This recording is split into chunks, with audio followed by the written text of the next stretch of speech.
Congress party అధికారంలోకి వచ్చి 7 నెలలు అవుతుంది. 7 నెలల్లో కూడా ఇచ్చిన గ్యారంటీలు ఒకటి వాళ్ళన్నట్టు 420 హామీలు కాస్త 421 చేసుకున్నారు. అంతే. ఓకే. దాని తర్వాత ఇచ్చిన 6 గ్యారంటీలు ఏమంతా అమలయ్యాయి? ఏది కాలేదు. ఏది కాలేదు. అదే కదా! ఇప్పుడు ఇవాళ రైతాంగాన్ని గనుక పోయి చూసినా, ప్రజల దగ్గరికి పోయి మాట్లాడినా, కాంగ్రెస్ లోపల ఈ ముఖ్యమంత్రి ఉట్టి మాటల మనిషి. ఈయనకు చిత్తశుద్ధి లేదు. ప్రజాహితం పట్ల ఈయనకి ఆలోచన లేదు, ప్రేమ లేదు, అభిమానం లేదు, రైతుల పట్ల ఆప్యాయత లేదు. ఈ ముఖ్యమంత్రి మరమనిషి అని వాళ్ళు అంటా ఉన్నారు డైరెక్ట్‌గా. రైతు బంధు విషయంలో గగ్గోలు పెడతా ఉన్నారు. అవును. ఇవాళ దాదాపు 1 ½ మంత్ అయింది ఖరీఫ్ స్టార్ట్ అయ్యి. అవును. ఇప్పటికీ వాళ్ళకు విత్తనాలు కొనుక్కోదామంటే డబ్బులు లేవు. ఎరువులు కొనుక్కోవడానికి డబ్బులు లేవు. తర్వాత ధరణి విషయంలో ఉన్న సమస్యలు మళ్ళీ అట్లనే ఉన్నాయి. ఒక్క సమస్య కూడా రిజాల్వ్ కాలేదు. 7 నెలల్లో ధరణికి సంబంధించిన ఒక్క సమస్య పరిష్కారం కాలేదు. ఏదైనా ఒక జటిలమైన సమస్య ఉంటే దాన్ని పరిష్కరించేటువంటి సత్తా సామర్థ్యం లేదు, ఆలోచించేటువంటి బుద్ధి జ్ఞానం లేదు.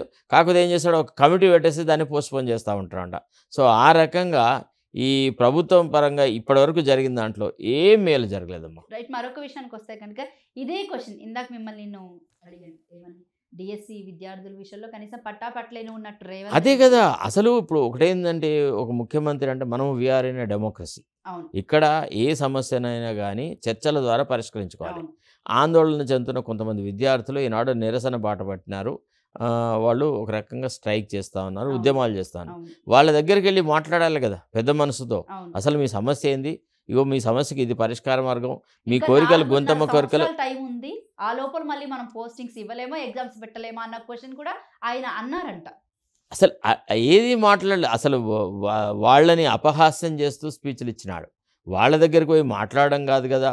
పోనీ తన మంత్రివర్గ ఉపసంఘం అన్నదోటి పెట్టలేదు. లేదా అధికారుల అయితే ద్వారానే ఇక్కడ చర్చలు ఇంకొకటి కూడా జరపలేదు. గమనించాలి సార్. ఎవరైతే ఈ విద్యార్థులంతా ధర్నాలు, దీక్షలు చేశారో అక్కడంతా కూడా మొత్తం బీఆర్ఎస్ పార్టీకి సంబంధించిన లీడర్సే ఉన్నారు. వాళ్ళే చేయిస్తున్నారు కాబట్టి నేను ఈ విషయాన్ని పట్టించుకోవట్లేదని రేవంత్ రెడ్డి ఇంటర్నల్‌గా మాట్లాడడం కూడా జరిగిందంట. వాడికి అసలు బుద్ధి లేదమ్మా. ఒక రకంగా ముఖ్యమంత్రి ఏం మాట్లాడుతున్నది. ప్రతిపక్షాలు డెఫినెట్‌గా అవకాశంగా వాడుకుంటాయి. మనం పోలేదా? కాంగ్రెస్ వాళ్ళము బీఆర్ఎస్ మీద ఎజిటేట్ చేస్తున్న ప్రతి చోటికి కాంగ్రెస్ నాయకులు పోలేదా? విద్యార్థుల దగ్గరికి పోలేదా? యువకుల దగ్గరికి పోలేదా? ఎక్కడికి పోలేదు. రాహుల్ గాంధీ గారు అశోక్ నగర్ లైబ్రరీకి పోయి ఆందోళన చెందుతున్నటువంటి యువత దగ్గరికి పోయి మాట్లాడి వచ్చినాడు. అది ప్రతిపక్షం పని అది.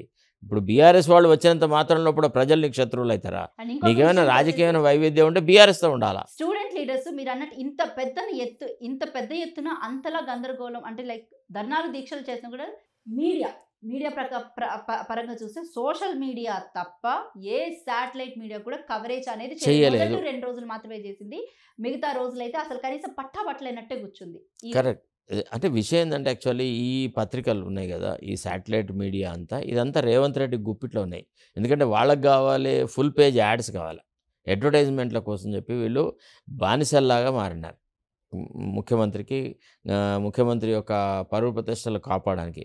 సో ముఖ్యమంత్రికి ఏ వార్త పబ్లిష్ చేస్తే, ఏ వార్త ప్రచురిస్తే గనక ముఖ్యమంత్రికి నష్టం జరుగుతుంటే ఆ వార్తను బ్లాకౌట్ చేస్తా ఉన్నారు. అది రావట్లేదు.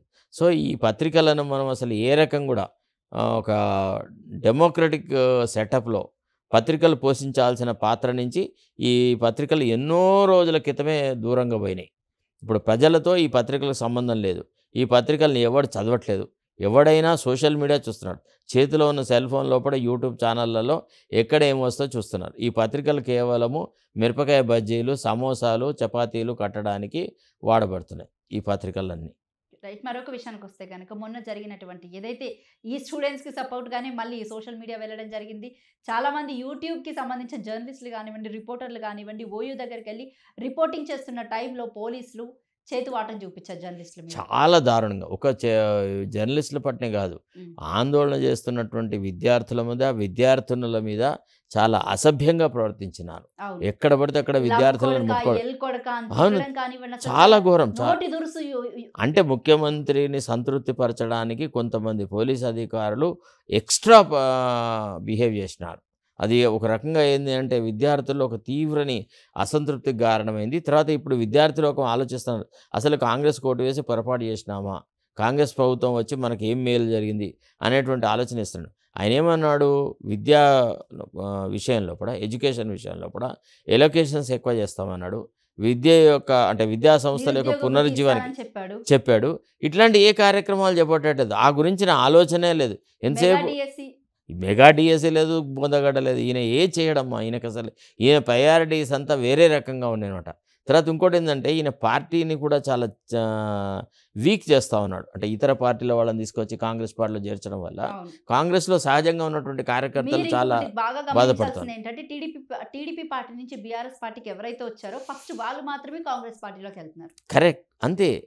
రెండోది ఏంటంటే అసలు యాక్చువల్లీ ఇప్పుడు ఎట్ట తయారైందంటే కాంగ్రెస్ పార్టీ అనేది ఒక టీడీపీ పార్టీకి శాటిలైట్గా తయారైంది. ఎగ్జాక్ట్లీ. తర్వాత ముఖ్యమంత్రిని ఎవరు కూడా ఒక రాష్ట్రానికి ముఖ్యమంత్రి లాగా భావించట్లేదు. ఎంతసేపు ఇతన్ని చంద్రబాబు నాయుడుకు శిష్యుడుగానే ఇవాళ జనాలు పర్సీవ్ చేస్తా ఉన్నారు. మొన్న చంద్రబాబు నాయుడిని కలవడానికి గల రీజన్స్ కూడా ఎక్కడైనా బయటికి రావాల్సి ఉంటుంది సార్ అసలు. అవును కరెక్ట్. అసలు అంటే ఎందుకంటే ఓ పక్క నుంచి బీఆర్ఎస్ పార్టీ లీడర్లంతా కాంగ్రెస్ పార్టీకి వెళ్తున్నారు.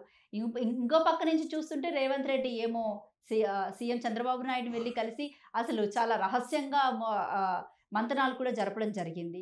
అసలు ఏంటంటే ఇదంతా చూస్తుంటే ఏమనిపిస్తుంది? అమ్మ కాంగ్రెస్ యొక్క ఆలోచన సరళికి కాంగ్రెస్ భావజాలానికి టోటల్గా విరుద్ధంగా ఉందన్నమాట. ఒక పక్క రేవంత్ రెడ్డిగా మన చంద్రబాబు నాయుడు ఎన్డీఏలో ఉన్నాడు, అవును, ప్రత్యర్థి వర్గంలో ఉన్నాడు. అవును.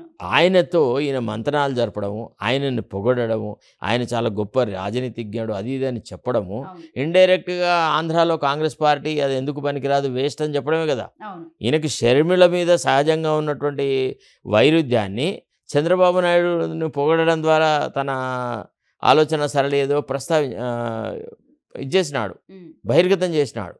సో ఇది అంటే ఈయన రాజకీయంగా కూడా ఈయన ఆలోచన సరళి సరిగలేదు, అంత లోపభూయిష్టంగా ఉందన్నమాట. సార్ అయితే మేడిగడ్డ విషయంలో కాంగ్రెస్ పార్టీ వెంటనే గవర్నమెంట్లోకి వచ్చిన తర్వాత మొదటగా ఫోకస్ పెట్టిన విషయం ఏంటంటే మేడిగడ్డ. కరెక్ట్.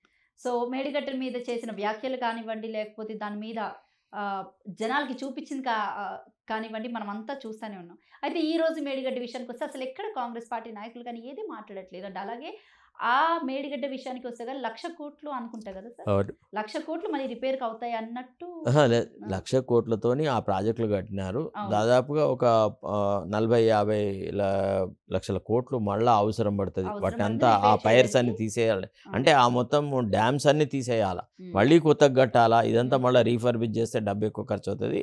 కాబట్టి తమిడిహట్టి దగ్గర ప్రాజెక్టు కడితే సరిపోతుంది, కాళేశ్వరం ప్రాజెక్టుని అబాండన్ చేద్దాము అనేటువంటి ఒక ఆలోచన కూడా కాంగ్రెస్ ప్రభుత్వం చేసింది అన్నట్టుగా మాట్లాడినా. అయితే విషయం ఏంటంటే యాక్చువల్లీ ఎవరు అవునన్నా కాదన్నా కాళేశ్వరం మీద డబ్బులు ఎక్కువ ఖర్చు అయినప్పటికీ ఇప్పుడు అది ఉన్న దశలో దాన్ని అబాండన్ చేయడం అనేది ఏ రకం కూడా ప్రజా ప్రయోజనాలకు అనుకూలంగా ఉండదు. ఎవరు అవునన్నా కాదన్నా ఈ రిజర్వాయర్స్లో నీళ్లు ఉండడం వల్ల ఆ పరివాహిక ప్రాంతాల లోపల గ్రౌండ్ వాటర్ టేబుల్ అనేది పైకి వచ్చేసింది. చిన్నగా 150 ఫీట్లు లేదా 100 ఫీట్లు కొడితే నీళ్ళు వచ్చింది. ఇవాళ 1000 ఫీట్ల లోపలికి బోర్ వేసినా కానీ నీళ్లు రాని దుస్థితి ఉంది. పంట పొలాలన్నీ బీడి భూముల్లాగా మారినాయి. చాలా దుర్భరమైన దారుణమైన పరిస్థితుల్లో ఉన్నారు. అయితే డ్యామ్ సేఫ్టీ అథారిటీ వాళ్ళు ఇచ్చిన నివేదికల ప్రకారంగా వాళ్ళ సూచనల మేరకు వాళ్ళు కొన్ని చర్యలు తీసుకొని ఆ ప్రాజెక్టును పునరుద్ధరిస్తే బాగుండేదేమో. అట్లా అని ఇప్పుడు మళ్ళీ దాన్ని రిపేర్కి ఇంత డబ్బులు ఖర్చు పెట్టాం మేము అవసరం లేదు, ఎందుకంటే రిపేర్కి వచ్చే పైసలలో వీళ్ళకు ముడుపులు దొరకవు. కాబట్టి కొత్తగా మళ్ళీ ఏదైనా చేస్తే డబ్బులు తీసుకోవచ్చు అనేది ఒక ఆలోచనతోనే, ఒక చాలా దురాలోచనతోనే పని జరుగుతూ ఉందన్నమాట.